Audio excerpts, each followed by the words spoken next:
começou a dar um problema, um desentendimento na turma da minha família, na família da parte da minha mãe. E eu via a minha avó com problema com meu tio, brigando, e aquele negócio, que fulano disse isso, fulano respondeu isso. Eu observando tudo aquilo aconteceu em Curitiba, eu de longe, né? Aí eu pensei, o que é que isso tem a ver com a minha pesquisa? Eu fiquei observando. Depois de uma semana a poeira baixou e eu liguei para minha avó. Minha avó ela está com 84 anos, mas ela é médium, ela é sensitiva, praticante desde os 16 anos dela. Então ela está para completar 70 anos de trabalho mediúnico. É alguém que tem bastante experiência. E aí eu conversei com ela, perguntei o que estava acontecendo, ela me contou. Eu falei, vó, conta para mim, você tem alguma lembrança de vida na Áustria? Ela falou, na Áustria? Por que você está me perguntando isso? Não, eu estou curioso, me veio uma ideia aqui e eu quero saber. Ela falou, não, eu tenho uma lembrança assim. E começou a descrever a lembrança dela e eu senti a repercussão daquilo. E aí depois eu fui fazer várias outras associações da minha família na Áustria. A minha mãe, por exemplo, o apelido dela desde a infância, o apelido dela é Sissi, porque ela gostava muito da história daquela imperatriz Sissi, dos Habsburg. Então ela gostava do filme, etc. Inclusive, uma outra sincronicidade é que a atriz que fez o filme da Sissi era o primeiro nome dela, Schneider, que é o nosso sobrenome. Então, assim, eu acho assim, que tudo que eu aproveitei do ponto de vista parapsíquico durante o livro, a escrita do livro, o que mais me enriqueceu, me permitiu amadurecer, foi o estudo dessas sincronicidades. Ver a dinâmica extrafísica, de a gente fazer um estudo. Você vai estudar um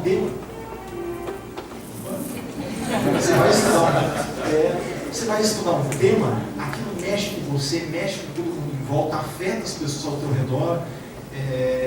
Se você está atento, você percebe essas ligações que a gente chama de sincronicidade, essas conexões entre os temas. Isso permite você fazer reflexão sua, ajudar as outras pessoas.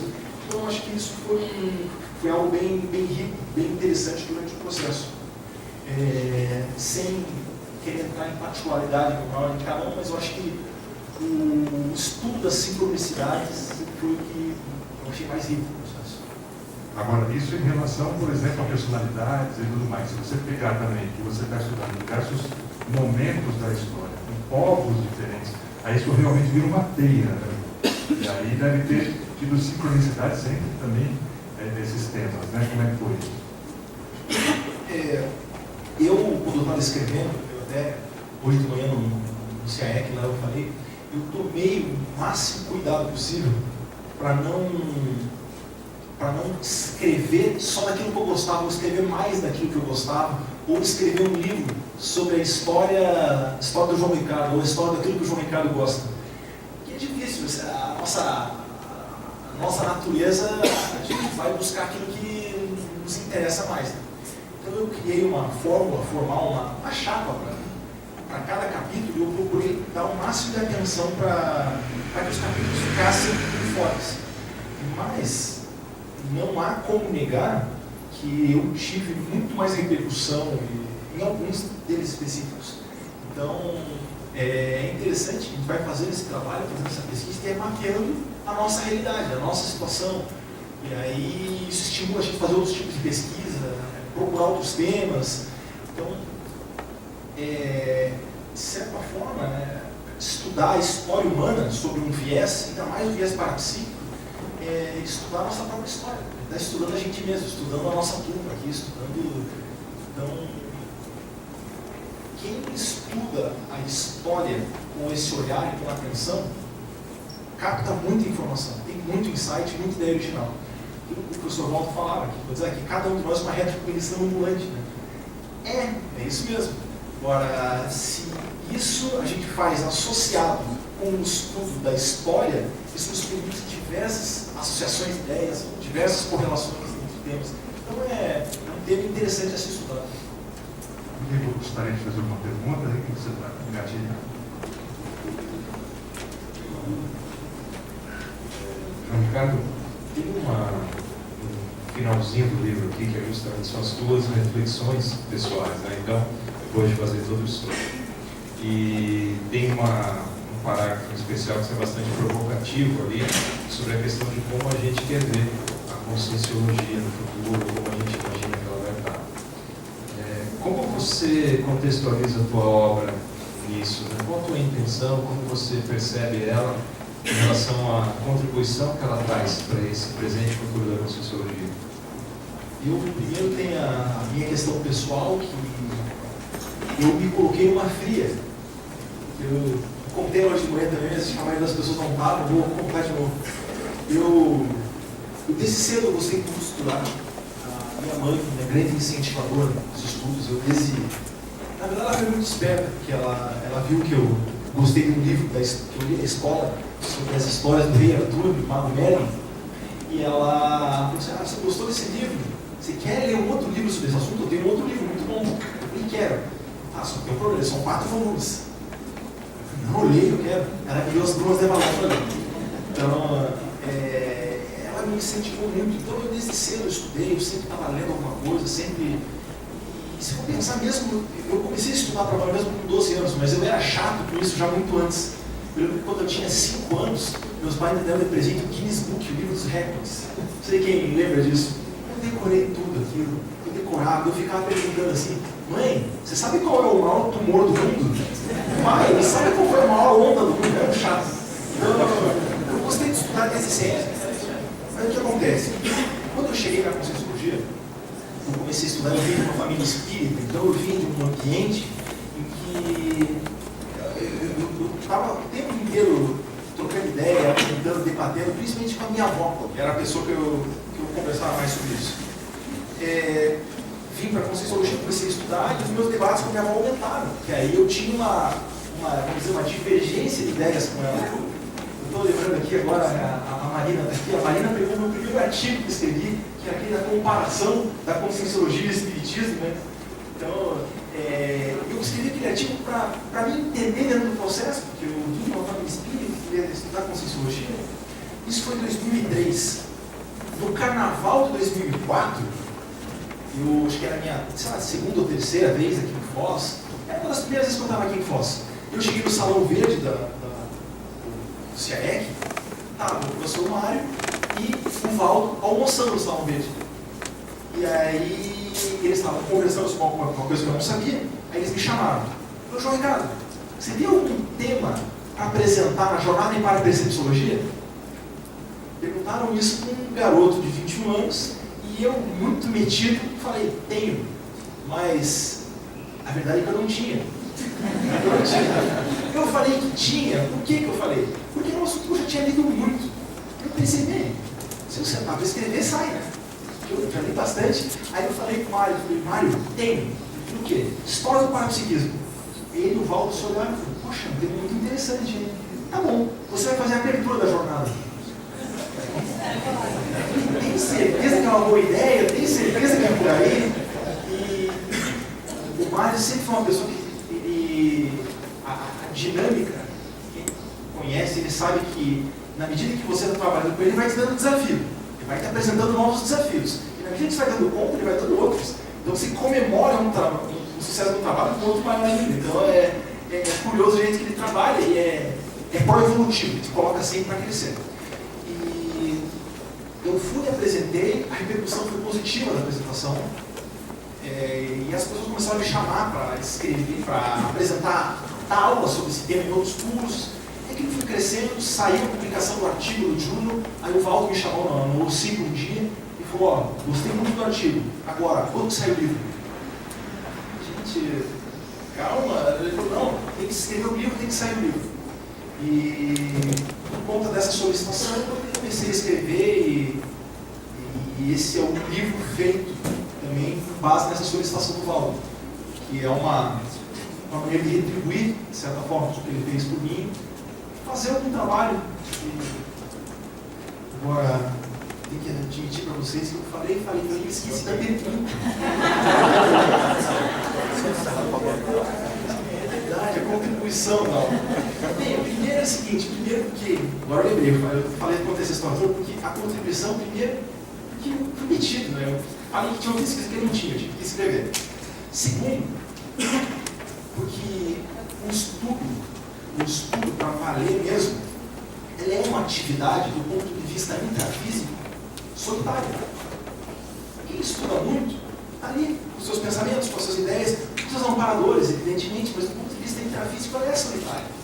E eu, desde pequeno, eu lia, minha mãe me estimulou a começar a ler, e eu queria que alguém mais lesse o livro que eu li para poder conversar com a pessoa. Mas como as pessoas não liam os livros, eu comecei a resumir os livros, eu escrevia resumos. Eu dava para as pessoas, pelo menos liam o resumo, para poder conversar com ele. Aí, eu estava conversando com meus pais hoje de manhã também, que eu fiz um site na internet que colocava esses resumos para que as pessoas lessem e eu pudesse ter com quem conversar. Então, primeiro foi uma questão egoísta minha, porque eu queria que vocês pudessem conversar comigo sobre o assunto. Eu queria poder conversar com as pessoas sobre o assunto. Outra questão é, eu pretendo na minha próxima vida não precisar ficar 15 anos escrevendo esse livro. Eu pretendo pegar ele logo cedo, ler e pronto, está resolvido. Aí, indo mais para a questão que você perguntou. Eu realmente, eu lembro que uma das provocações que eu fiz em 2004, na jornada para a Psicologia, que mais gerou, que instigou ali debate, curiosidade das pessoas, foi isso. Nesse sentido, porque eu apresentei para as pessoas, olha, nós entendemos que nós estamos aqui, vivendo aqui para evoluir, em busca da nossa evolução individual e grupal, coletiva, vamos dizer assim, humana, da humanidade. Eu estudei as principais linhas que estudaram a consciência humana, o espírito, a alma, o que vocês quiserem chamar. Eu estudei as principais linhas da história humana que fizeram isso. E todas elas, sem exceção, em algum momento paralisaram a sua atividade, o progresso, interromperam o seu progresso.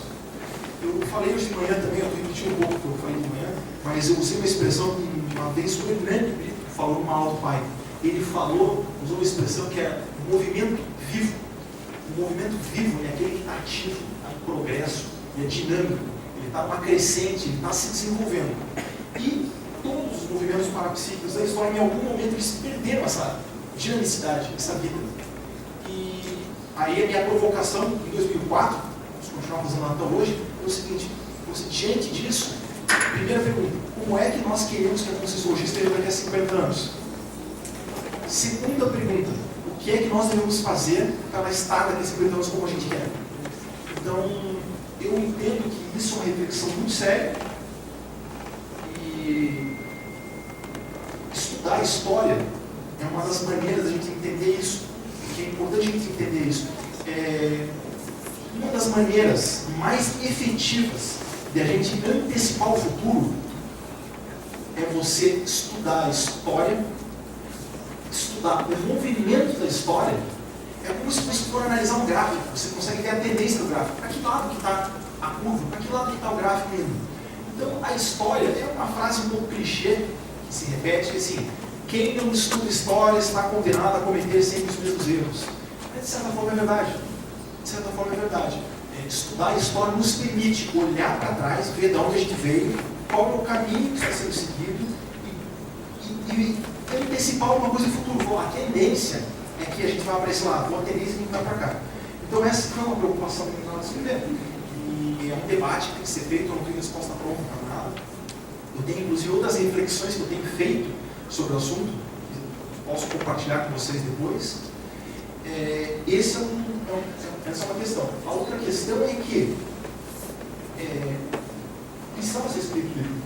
Eu li as principais obras de história do parapsiquismo que tem. E assim, eu consigo falar para vocês com muita tranquilidade que esse material que a gente tem hoje aqui, ele é mais completo. Ele é mais completo. Tem 3 enciclopédias, existem 3 enciclopédias que elas são muito completas. 2 que o professor Val usou para quase todos os capítulos do Projeciologia, que é a do Spencer e a do Nando Fowler, são 2 em inglês, não existem em português, está em inglês. E tem uma terceira, que é um grupo de 10 parapsicólogos americanos que escreveram na década de 1990. E ela é mais completa que as 2 primeiras. Mas elas, é elas não são escritas de maneira cronológica, de maneira encadeada, como é um livro de história, que é a nossa proposta aqui.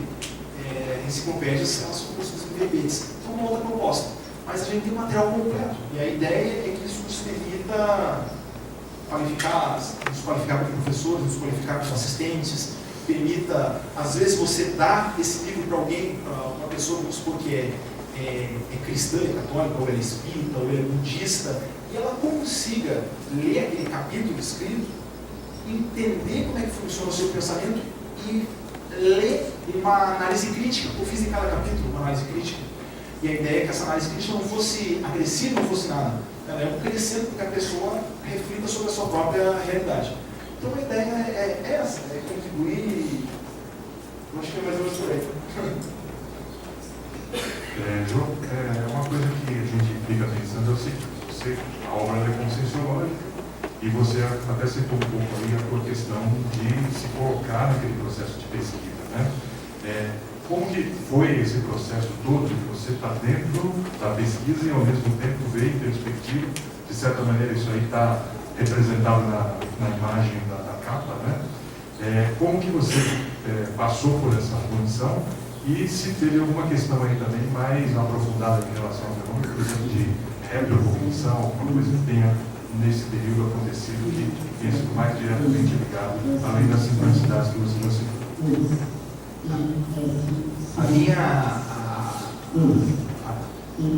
Eu criei uma metodologia de pesquisa para procurar ser o mais isento possível. Isenção é impossível, mas eu tentei.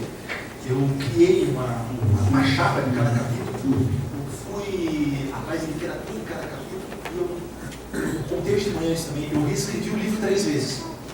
A primeira redação do livro ela ficou pronta em 2008, mas ele não estava com a consistência que eu queria. Eu reescrevi, a segunda redação ficou pronta em 2011, acho. E eu também não fiquei satisfeito, eu reescrevi uma 3ª vez. Porque eu queria, eu tinha na minha cabeça um ideal, uma consistência que eu queria no livro, que era a referência do projeciologia. Projeciologia para mim é referência. Eu fui usando o projeciologia como parâmetro, inclusive para isso. Falta que as opiniões dele tenha, mas no projeciologia ele procurou ser técnico. Ele procurou ter um distanciamento do assunto. Procurar literatura, buscar ser o mais preciso possível. Eu tomei cuidado de não fazer afirmação que eu não tivesse referência. Então, eu tomei o máximo de cuidado, tecnicidade para fazer isso. Quem vai avaliar se eu consegui ou não, depois são vocês. E aí eu estou aberto, eu tenho dito para as pessoas que eu quero saber a opinião de vocês sobre o livro. Se vocês tiverem opiniões, se quiserem vir conversar comigo, eu estou à disposição. E eu quero deixar já registrado que eu gosto de conversar sobre esse assunto. Então, vocês podem para conversar sem problema. E a segunda questão, em relação à retrocognição, eu tive algumas retrocognições, eu tenho um mapeamento meu, que eu considero até razoável hoje, algumas coisas, mas eu não me sinto confortável para falar publicamente sobre isso. Eu me sinto porque eu tenho um entendimento de que retrocognição é um negócio que a gente precisa amadurecer muito e ter várias experiências, uma confirme a outra, para a gente chegar algum dia a apresentar publicamente uma hipótese. Eu não me sinto confortável para apresentar a hipótese sem ter mais segurança delas. E eu acho que assim, aquela técnica que a gente falou por muito tempo, você tem que ter pelo menos umas 10 retrocognições no mesmo contexto para poder falar com segurança. Eu prefiro a precaução, porque eu estudo a história do parapsiquismo e eu vejo que é um tema, uma área que a gente pode escorregar, alguns grupos escorregaram nesse sentido. Então eu tenho um pouco de receio de falar sobre isso. Postura do cientista, gostaria de perguntar? Queria até aproveitando isso que você acabou de comentar, porque teve um momento até que a gente chegou a mudar o subtítulo do livro, e colocava como uma história do parapsiquismo sob a ótica da conscienciologia. Mas isso não retrata exatamente o que é o livro, porque o livro não procura fazer um estudo sob a ótica da conscienciologia, sim inserindo a conscienciologia dentro dessa história do parapsiquismo que você procurou fazer com máxima exceção possível. Você poderia comentar um pouquinho sobre isso? Um dos grandes erros, um dos grandes riscos, um dos grandes erros das...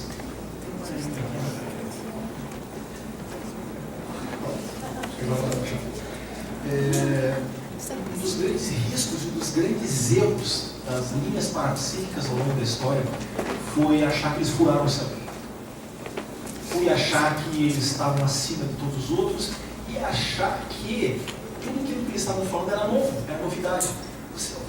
Por exemplo, vou citar aqui um exemplo que eu transito com muita facilidade, muita naturalidade. Você vai ler os livros sobre a história dos fenômenos escritos pelos espíritas, eles em geral começam a falar a partir do dia 31 de março de 1848, que é o dia dos fenômenos das mesas girantes, lá das irmãs Fox em Heidelberg. Quando muito eles voltam um pouquinho, falam ali de Swedenborg como um precursor do espiritismo. Então assim, eles acham que aquilo foi inventado por eles. Mas se você for pegar assim, 1848, Heidelberg, que quando começou mesmo, não é nem espiritismo, é o que a gente chama de espiritualismo.